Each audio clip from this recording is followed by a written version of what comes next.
Capítulo 14, Evangelho segundo o Espiritismo. Honrai vosso pai e vossa mãe. Quem é minha mãe? Quem são meus irmãos? E tendo vindo para casa, reuniu-se aí tão grande multidão de gente, que eles nem sequer podiam fazer a sua refeição. Sabendo disso, vieram seus parentes para se apoderarem dele, pois diziam que perderam o espírito.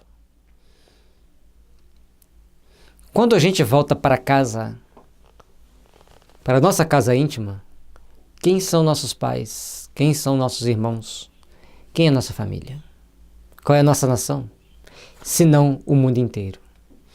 Portanto, precisamos aprender a refletir constantemente na grande multidão de famintos de luz, famintos de amor, famintos de misericórdia, famintos de entendimento e até mesmo famintos de pão existe no mundo e que estão sempre dispostos a buscar amparo de quem possa oferecer, pelo menos a eles, uma chamazinha de esperança.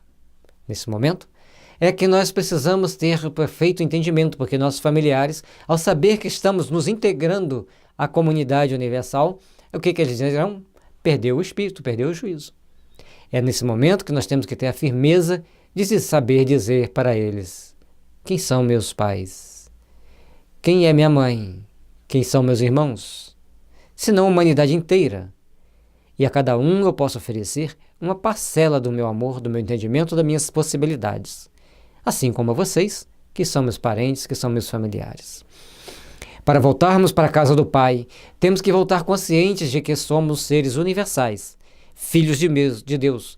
Por sermos filhos de Deus, nós então somos aqueles que nos deparamos com a necessidade evolutiva de nos aprimorar, de nos ajustar a esse ensinamento sagrado, que é fazer essa refeição entre os nossos irmãos, entre os nossos filhos, entre os nossos amigos, entre nossos pais, que são todas como a comunidade que vive em torno de nós, de acordo com a sua faixa etária, com a sua faixa de entendimento.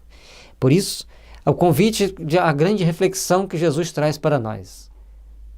E qual a refeição que nós vamos fazer para voltar para a casa do Pai, se não embebedarmos no sentimento de amor, de compaixão e de solidariedade?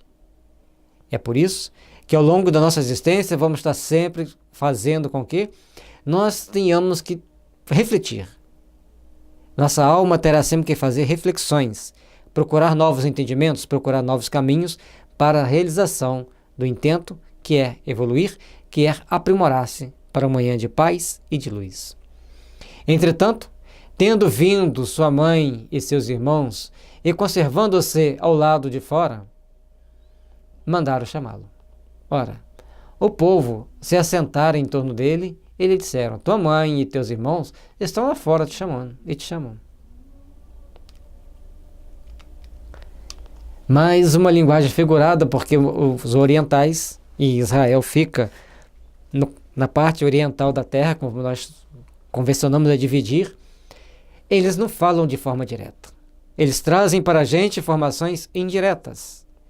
Então nós podemos entender que no momento que nós estamos voltados para o ensinamento do nosso próximo, voltados para o bem-estar coletivo, alguém nos diz: olha, sua mãe e seus irmãos, cadê eles? O que você vai fazer para eles ou fazer com eles? Vai dar atenção a eles, não? Mas você está envolvido em um sentimento maior de humanidade, de família, de amizade. Então você tem mais a oferecer ao outro, que está até mesmo mais distante, e você tem que fazer as devidas reflexões. Para onde eu vou, onde eu quero chegar. E nesse momento, você tem que saber perguntar para eles, ou para o seu próprio inconsciente: quem é minha mãe, quem são meus irmãos? Senão a humanidade inteira carente de amor, carente de atenção e até mesmo carente de pão. Faz-se necessário procurarmos, então, vermos a poesia do Evangelho, que ilumina nossas almas, ilumina nossos caminhos, para que possamos prosseguir, confiantes na certeza de estarmos servindo ao Pai. Logicamente, por entendermos a família universal como um todo, não vamos deixar de lado os nossos familiares. Pelo contrário, vamos ser mais amigos dos nossos familiares, vamos ser mais próximos a ele. Mas nós teremos nos momentos de dedicarmos-nos aos mais necessitados, ou dedicarmos aos outros que estão fora do nosso convívio familiar. E para mim, que estou a 400 quilômetros dos meus familiares, então eu tenho que entender que a família universal é a minha família. A própria condição das leis divinas me impuseram um afastamento, talvez de segurança, ou talvez para aprendizado. E por estar longe, não estou amando menos a eles, pelo contrário, até mais. Porque é um sentimento mais sublime que nos envolve. Faz-se necessário procurarmos entender a importância de estarmos bem conosco mesmo, de estarmos nos auxiliando, de estarmos nos amparando para oferecermos o melhor aos nossos semelhantes, que certamente oferecerão o melhor para nós. Trabalhemos, pois, pelo nosso aperfeiçoamento. Trabalhemos, pois, pela nossa melhoria, pelo nosso crescimento espiritual. Ele lhe respondeu: quem é minha mãe? Quem são meus irmãos? Você sabe quem é sua mãe? Você sabe quem são seus irmãos? Levemos para a pergunta fria, no sentido que a palavra está ali. Quem é minha mãe? Um ser que aceitou ser minha mãe, para começar.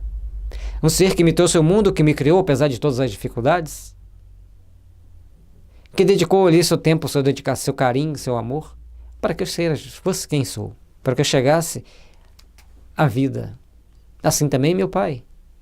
É interessante que as pessoas não perguntam pelo pai, apenas a mãe. Então essa valorização da mãe, essa centralização do valor dos filhos para com a mãe, é que nós temos que prestar muita atenção. Que se nós nos desligarmos desse amor pela mãe, nos tornamos perigosos e complicados.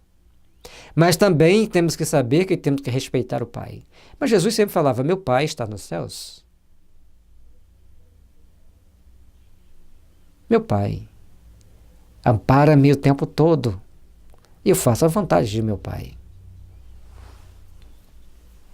Mas ele teve uma mãe que o criou, teve um pai que o criou. Talvez nesse momento José já não estava mais entre os vivos, entre encarnados. Então não estava ali presente, estava apenas os outros. Mas é de grande importância para nós sempre saber que quem é minha mãe? Fomos amigos, fomos inimigos? Que tipo de relacionamento eu tive com a minha mãe no passado? Que tipo de relacionamento eu tenho hoje? Que tipo de relacionamento eu estou construindo para o amanhã? E aí vem a segunda pergunta. E quem são meus irmãos? Quem são aqueles que caminham conosco? Compartilhando o mesmo teto? Fomos amigos do passado? Fomos inimigos do passado? Nós estamos construindo hoje bases sólidas para convivermos bem no futuro? Na próxima existência, nós podemos estar em qualquer país que seremos amigos? Teremos relação de afeto? Se me colocarem como presidente de um país A, que é adversário do país B, eu vou vê-lo como um irmão ou vou vê-los como um adversário? Já pensaram nisso? Saber viver como irmãos é muito mais do que apenas um relacionamento familiar, de uma amizade da mesa farta do final de semana, seja qual mesa for.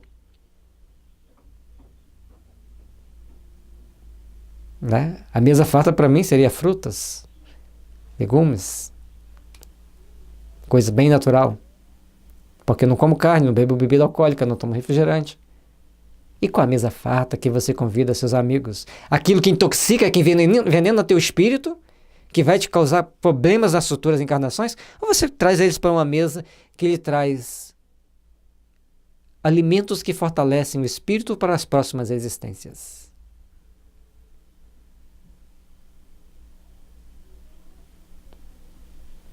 Meus irmãos, amparemo-nos uns aos outros, fortalecemo-nos uns aos outros e procuremos edificar as bases do amor, que nos edifica, que nos fortalece e que constroem para o nosso amanhã bases sólidas do amor, da felicidade legítima que deve existir em nossos corações. Vamos, pois, meus irmãos, procurar-nos trabalhar na edificação do melhor em nossas almas, na edificação do melhor em nossos espíritos. Que tenhamos, pois, consciências das nossas responsabilidades pessoais onde quer que estivermos passando.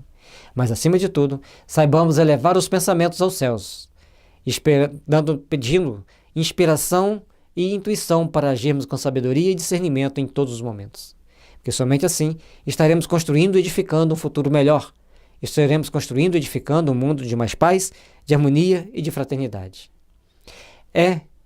Perpassando o olhar pelos que estavam assentados ao seu redor, disse: Eis aqui minha mãe e meus irmãos. Pois todo aquele que faz a vontade de Deus, esse é meu irmão, minha mãe e minha irmã. Aliás, meu irmão, minha irmã e minha mãe. São Marcos, capítulo 3, versículo 20, 21 e 25 a 35. São Mateus, capítulo 12, versículos 46 a 50. Precisamos aprender a sermos irmãos. E principalmente precisamos aprender a fazer a vontade de Deus. Essa é mais difícil. Porque nós queremos, meu Deus, me ajude a. Aí a gente faz a lista de pedidos, como se a gente estivesse ligando para um supermercado e falando, mande para mim. Mas você tem que pagar. O que você está pedindo a Deus, o que você oferecerá em troca? Aí vem as trocas com Deus. Não é por aí que a gente vai resolver o nosso problema íntimo. É por aí que a gente vai começar a despertar para novos valores. Fazer a vontade de Deus é saber pedir a Deus inspiração, sabedoria para se livrar dos problemas complexos que tiver ao seu alcance, desviar-se, e saber construir e edificar os bons sentimentos, os bons ideais, para uma manhã de paz, de fraternidade e de luz. Que todos nós saibamos construir, que todos nós saibamos edificar, para que a luz impere em nosso caminho, para que a vida nos mostre as melhores realizações do amanhã. Luz e paz a todos nós, que saibamos discernir em todo momento que a família universal é a família de Deus, e todos nós devemos nos amar mutuamente. Mas a doutrina espírita nos mostra que dentro da nossa família consanguínea temos uma responsabilidade a mais. Mas não queremos dizer que temos que amar menos a um do que a outro. Temos que saber amar a todos com amor divino, temos que saber amar a todos com um sentimento de respeito por nós mesmos, pela nossa consciência, para que o amanhã de luz e de fraternidade resplandeça em nossos corações. Paz e luz e bênçãos para todos nós.